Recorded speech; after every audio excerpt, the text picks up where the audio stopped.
It can be argued that Mario Kart envelopes the peak of level design for not only racing games, but for all of gaming.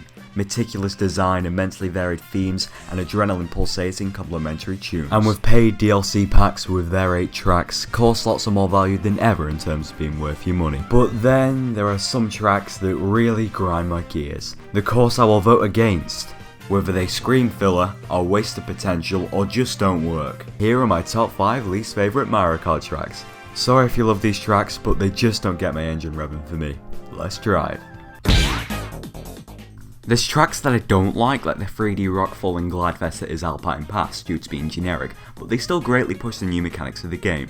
But when they don't, you have Shroom Ridge. The Flower Cup of Mario Kart DS was truly epic. The angry sun-infused warm-up of Desert Hills, all-time fan favourites Delfino Square and Waluigi Pinball, and then there's the odd one out. What is Shroom Ridge even themed on? It's just a road. Where is this road going to in the Mushroom Kingdom? No idea.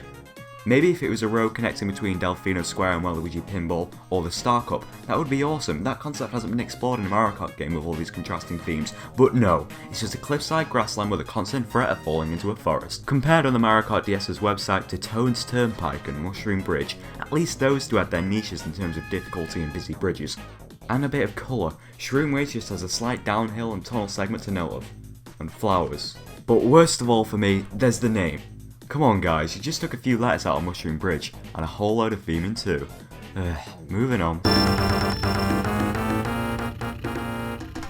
Mario Circuit 4 is not a horrible track, it's just the name.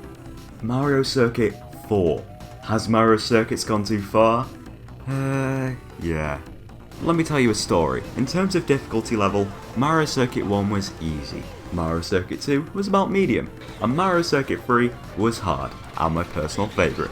And 4 is just, more of the same. Here's 4 and 3 side by side. Not much difference, and 3 came first, so you gotta prefer 3. These tracks are here to provide time to accustom to the controls, which is tough in the first game, but by Mario Circuit 3, I think most had nailed it by now. I know there were hardware limitations back then, but reusing the same theme 4 times when most courses in the game had 3 is rather inconsistent. Especially when Vanilla Lake or Choco Island only have 2 courses each to the theme. There is a similar case with Bowser Castle 4, but both BC4 and MC4 are the only ones of their family not to return in a previous Mario Kart game, other than Mario Kart Super Circuit, and I wonder why, but I like the Bowser Castle theming and music ever so slightly more, so it gets a saving grace over Mario Circuit 4.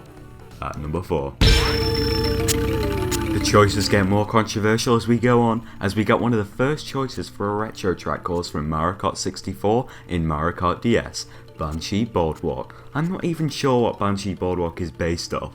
Is this an abandoned house? When are there abandoned dirty houses in Mario games? It's kinda eerily unfitting. Yet to juxtapose this, what are there like free booze? Third course in the Special Club, Mario Kart 64, fair placement, but Mario Kart 64 was a game in trust in allowing you to tediously drive straight ahead, with mostly a lack of change in terrain allowing less obstacles and more rails. I'm looking straight at you, Wario Stadium.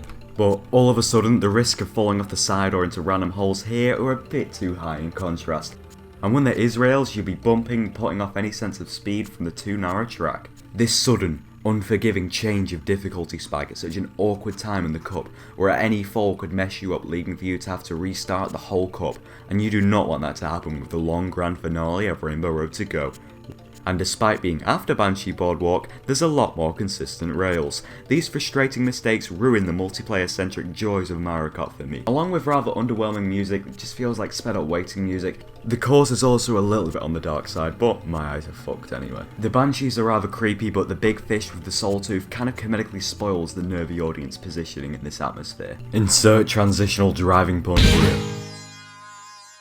Deserts are dry. And also not deserts. Damn dyslexia. Desert levels aren't that common in games as they are rather barren, yet they love to shove themselves consistently across the Mario world. But I don't know whether it's just me, but I've never really been keen on racing in the desert. At least Desert Hills varied in altitude, as did Dry Ruins and a neat indoor section, and even Bone Dry Dunes had that gritty piratey feel. But Dry Desert from Double Kart and Kart 8 is just... In terms of theming, this is about as deserty as it gets. Pyramids and pillars, and nothing. So for the HD reboot, they added water to make it more interesting. Yay, let's feel like we're going even slower. Coincidentally, they're also my 2 least favourite level tropes. So yeah, it's kind of a bit of a personal choice for me as well. There's a few bumps here and there, and the annoying quicksand or disruptive tornado also shake things up a bit. But I just can't get over the oasis. Surely this makes this course slightly less dry ruins? Wet dry? No. But at least the music's pretty neat, and the pokies sure love jamming to it. We have the most mixed received Rainbow Road in the franchise, the more technological inspired space tour of Rainbow Road. I like the need for change, but this theme alteration just doesn't sit well with me, because at the same time it tries to be similar to the other Rainbow Roads, but then doesn't feel Rainbow Roady. I better explain. There's just not enough colour for it to be called Rainbow Road, but it does open the door for more Mario Kart Tracks being set in space, because you know, he had 2 games there. And considering pre-DLC it was the last original course in the game, it really doesn't show off anti-gravity that amazingly, especially when say compared to the feats of Shy Guy Falls. Imagine the star tunnels in the DS, Wii or GCN Rainbow Roads. They would be great in anti-gravity, you could drive through them. But instead we have Toad's factory pads and grey ramps. Yay. Oh, and like 2 boost pads. Well, at least they've got a little bit of Rainbow Road trope in there. Whilst the course itself doesn't fit with the showpiece and expectations for Rainbow Road, the music I could say does. And I like the 3 referential figures of 8 in the course, because Mario Kart 8. But my special dislike to this one is more personal, I guess. I got Mario Kart 8 on launch day, but I was too busy studying in the afternoon, but I was eager to catch up with some of my other friends who have already spent a few hours on the game. Thus, I hopped into Skype and naturally hopped online, and the first track I ever raced on to show off the new mechanics and graphics of Mario Kart 8 was Rainbow Road. It was just okay. And to be honest, there was this unanimous feel of underwhelm. This was my first impression of such an amazing game, it kind of tainted my purchase for a while. I just wish I was blown away more by the tracks making much more of a bigger statement with flashiness and anti-gravity. It's not even that hard as Rainbow Roads go. But again, it's my fault for playing the intended last course in the game first, so don't be too mad at me. I only have myself to blame there, and the people that voted for it. I'm coming for you, yeah, from Spain. Oh yeah, fuck you, yeah. But hey, at least we've got 2 other Rainbow Roads in Mario Kart 8. That arguably overshadow it. Thank you for watching my top 5 least favourite Mario Kart tracks. In the last video, I promised I would eat cake to myself, and then never actually did eat cake in the video, so here I am in the end slate, and if you want to go see that last video, it's up there. Top 5 cakes in gaming. I'm not even sure what this is. I think it's actually pastry, yeah.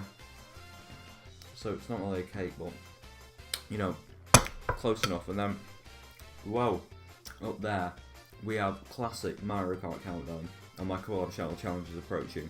If you love Mario Kart, you'll love that. It's our first countdown as well, so you can see how far we've come since August 2014. Yep, I've got the year correct.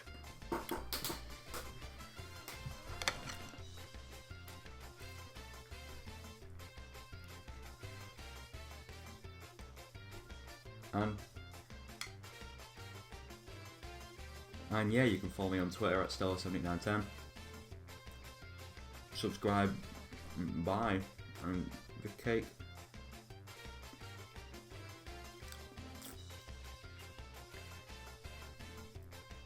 And yeah, you can follow me on Twitter, subscribe for more cake, and have a great day.